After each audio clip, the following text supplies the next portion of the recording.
Hello students, hope you all are doing well. Today we will do the question answers of this chapter rocks. Okay, so the first question from this chapter that we all are going to do, that is, what is the difference between rocks and minerals? I repeat, what is the difference between rocks and minerals? So in your textbook they have given the difference very nicely, and over there are 6 points. So I will suggest you all to write any 3 points. Okay, I repeat, I will suggest you all to write any 3 points. Any 3 points you all wish to study. If you want to study the first 3 points, that is also very much okay, no problem in that. Now let us come to the next question. The next question is, classify rocks on the basis of their formation. Classify rocks on the basis of their formation. And I will suggest that y'all must do this classification in this tabular form only. So please write down the answer in your copy in this tabular form only. And one more thing, for each category please give one example for each category. Okay, that is, suppose intrusive igneous rock, give one example over here. Extrusive igneous rock, give one example. So for everything please give one example. Now the next question, define igneous rock. Sorry, I'll change the question. What do you understand by igneous rock? Give an example. What do you understand by igneous rock? Give an example. So we will write from here. The word igneous has been derived from the Latin word ignis, meaning fire. They are formed by the cooling and solidification of magma either within or on the surface of the earth during a volcanic eruption. Magma, okay, up to this much is okay. Now examples, so many examples are given over here in your textbook. You all just give any one example. Okay, now the next question is,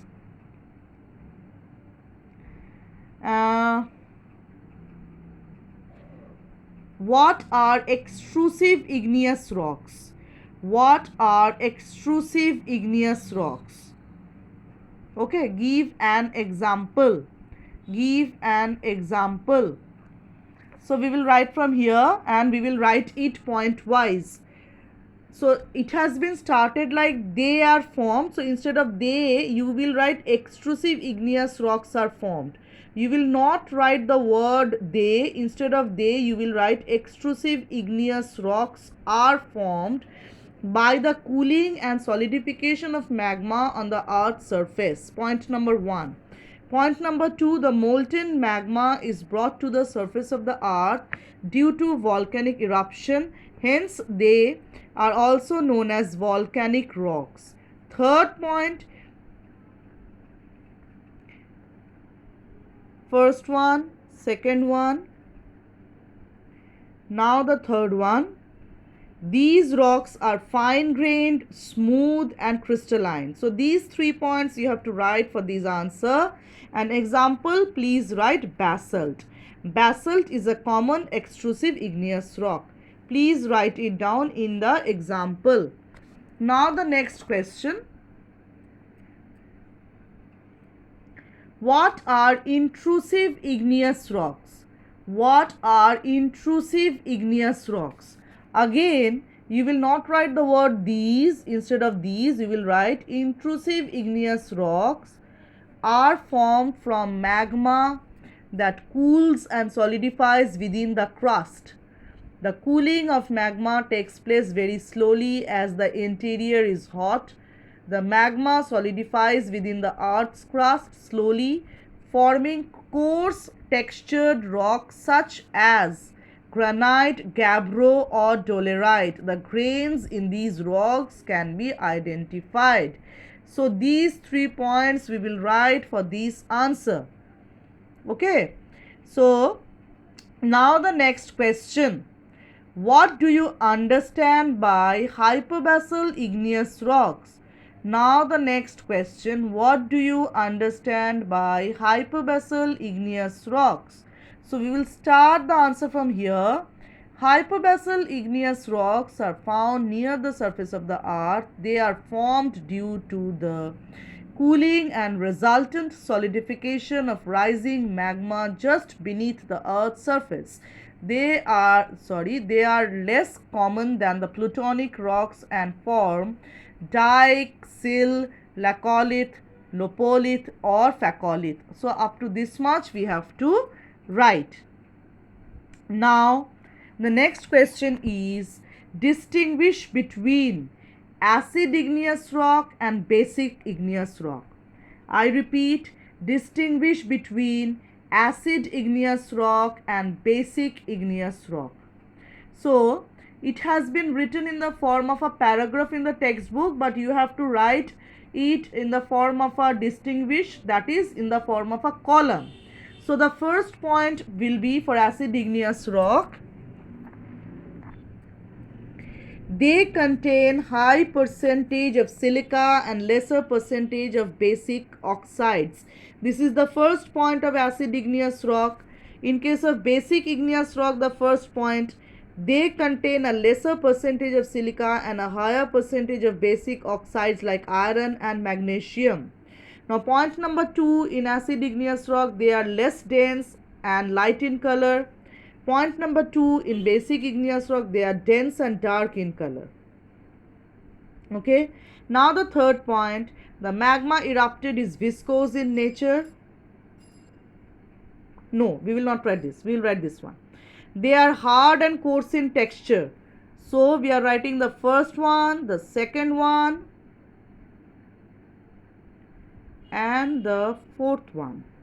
Over here also, they are the first point, the second point and the fourth point. They are usually fine textured and smooth. Okay, so in this way you have to write the answer. Now the next question, mention some of the characteristics of igneous rocks. Okay, I repeat, mention some of the characteristics of igneous rocks. So in this answer you have to write any 3 points. Whatever number of points are written in your textbook, no matter, you have to write any 3 points. Okay.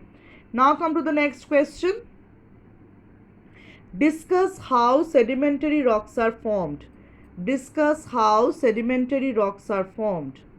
Okay. So in this case also the answer is starting from here. But we will not start it with these, we will start it from sediment. We will start it with sedimentary rock. Okay. That is, sedimentary rocks are formed by the deposition of sediments, grains or particles derived from igneous, metamorphic or other sedimentary rocks. These sediments are generally deposited in low-lying areas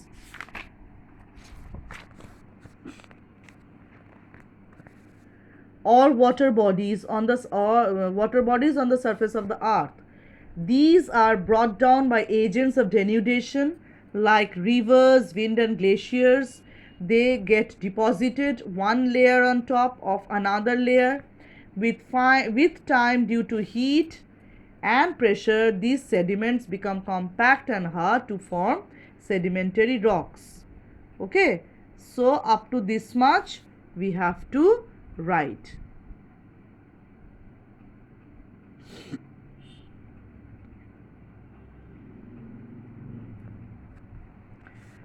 Okay, now the next question, what do you understand by bedding plane? What do you understand by bedding plane? So from the immediate portion only the answer is starting. We will not write these rocks, we will write sedimentary rocks. So you have to add over here sedimentary rocks. Sedimentary rocks are formed in layers or strata, hence they are also called stratified rocks. These layers are separated from one another by bedding planes. So this is our answer. Now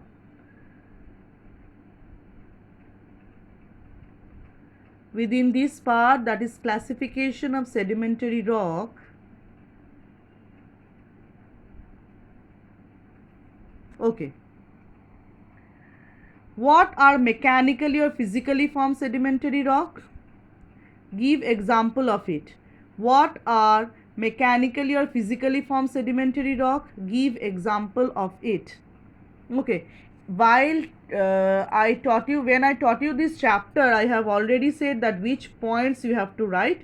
So, what are mechanical or physically formed sedimentary rock? Please write these points. Okay, the third point is the example itself. The rocks like conglomerate and breccia are a result of cementation.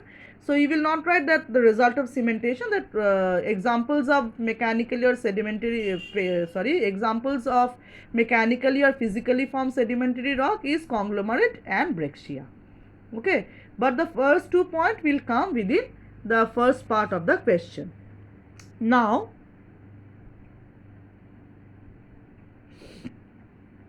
the next question is, what do you know about organically formed sedimentary rocks? What do you know about organically formed sedimentary rocks? So as I have marked 4 points over here, please write all the 4 points. Okay, it is very important. Please write all the 4 points. Now the next question, how chemically formed sedimentary rocks develops? How chemically formed sedimentary rocks develops? Okay, so we will write the first point and we will write, okay, we will write all the 3 points. We will write all the 3 points. Achha. Now the next question, mention the characteristics of sedimentary rocks. Again, you have to write any 3 points. Whatever number of points have been given in your textbook, never mind, you will write any 3 points you wish to write. Okay. Now the next question is, mention some of the uses of sedimentary rock. They have given only 3 points in the textbook, so we have to learn all the 3 points. Okay. So all the 3 points we have to learn. Now the next question,